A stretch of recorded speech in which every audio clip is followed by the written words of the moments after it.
I really focus on like the cons of code switching, because we're often taught that it's something you have to do to get ahead, to be accepted, to get the promotion, to make friends, to be palatable, to be more friendly, and to be welcomed into certain circles and settings. So I just talk about like how detrimental code switching can be to people, especially for those of us who have to do it in many facets. So not only do I have to straighten my hair or wear a wig or wear something more relaxed on my head, but I have to go by Cat instead of CaTyra because people pretend that they don't know how to pronounce my name. Words in 2017, a friend of mine who's a publisher, she's also an author, was looking for an editor. So I did a sample edit of her upcoming book. And she was excited about, the insights and the revisions. And she started referring me to her publishing clients. And I started to get a steady stream of clients and income. So I decided to go ahead and launch Love for Words.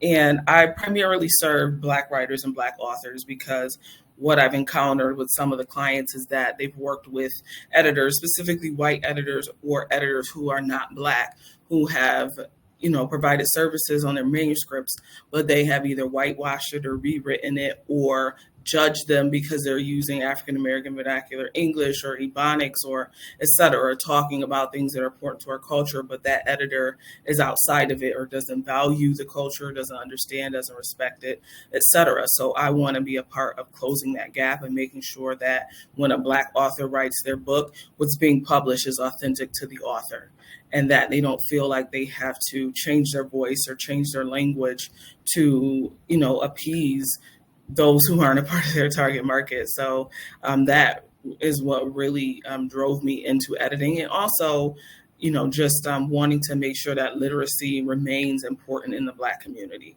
And just considering the history of literacy in this country and the extreme punishments that we faced if it's found out that we knew how to read or someone was teaching us how to read or teaching us how to write, and that people, had to literally escape from enslavement to be able to, embark on something that should be free for all, that everyone should have that right, that capacity to learn how to read and write. But we all know that's not the history of Black people here in the United States. So I want to be a part of moving us forward so that, again, our stories are being told authentically and that they connect with, our target market, and we don't feel ashamed of our stories, or we don't feel that we can't be honest about who we are, what we've experienced, and speak in a way that is natural to ourselves.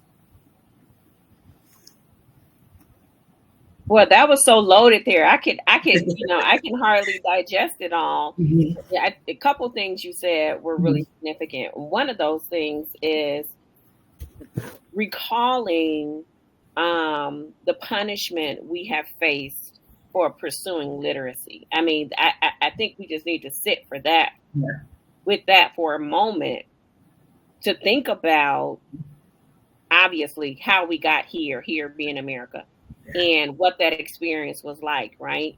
And so we had to fight to teach ourselves, right? So many things that we didn't know. And literacy was an essential part of our fight, right? And so I think, I know, unfortunately, so much of our history is being removed from the American education system.